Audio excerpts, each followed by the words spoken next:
Hey everyone, welcome back to our New Testament challenge. Today we're here in John chapter 7.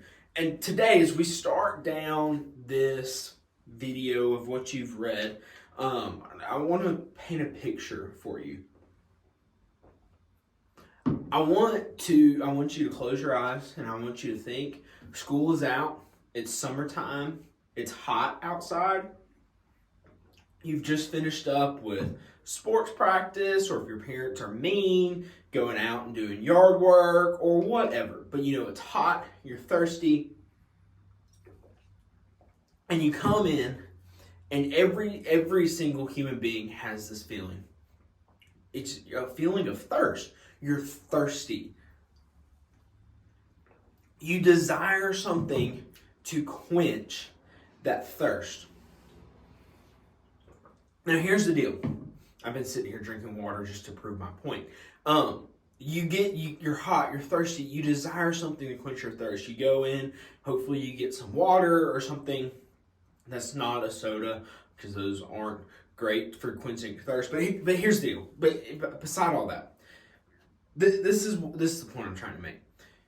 When you're thirsty, you desire something to quench your thirst. But no matter how much water I drink, either in the near future or farther down the road, you are going to be thirsty again.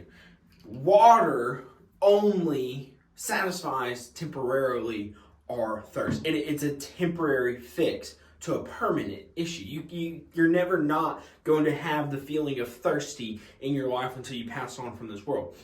And this is the deal. And where I want us to look at is verses 37 through 39. It says, "On the last and most important day of the festival, Jesus stood up and cried out, 'If anyone is thirsty, let him come to me and drink.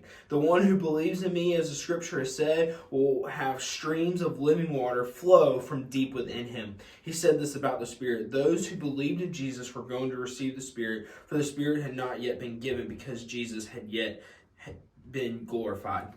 So Jesus says, hey, if you're thirsty, come to me. Well, every single person, unless you've just taken a sip of water, is thirsty.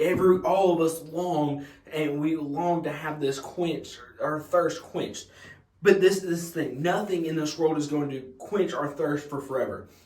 This is the same thing in what Jesus is talking about. Jesus, we all thirst for something more. We all thirst to have this problem in our life fixed, and that problem in our life is sin. Now, there are people in this world who use other means to cover up, to mask their sin, to hide their sin, whatever. But no matter what you do to try and hide, fix, do whatever with your sin, it's going to come back up. You're going to be thirsty again, no matter how much you try. But here, Jesus is telling us that, hey, if you're thirsty, come to me and I will satisfy that thirst. It's not a physical thirst. It is a thirst.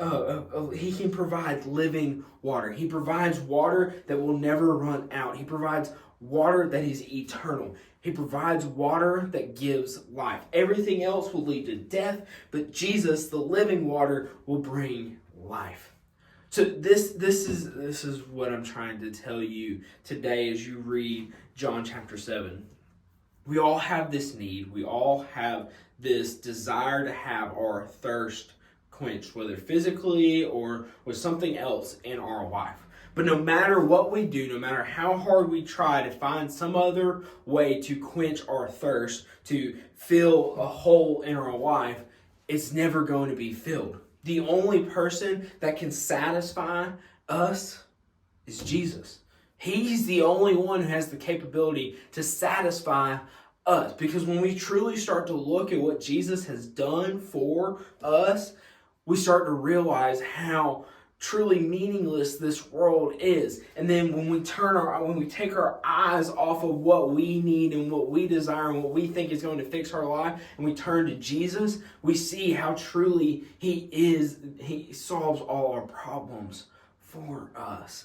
And so today, as you read John chapter 7 and you go throughout your day, my challenge to you is to ask yourself, Am I quenching my thirst with something physically or with something that is not Jesus? Or am I quenching my thirst with Jesus?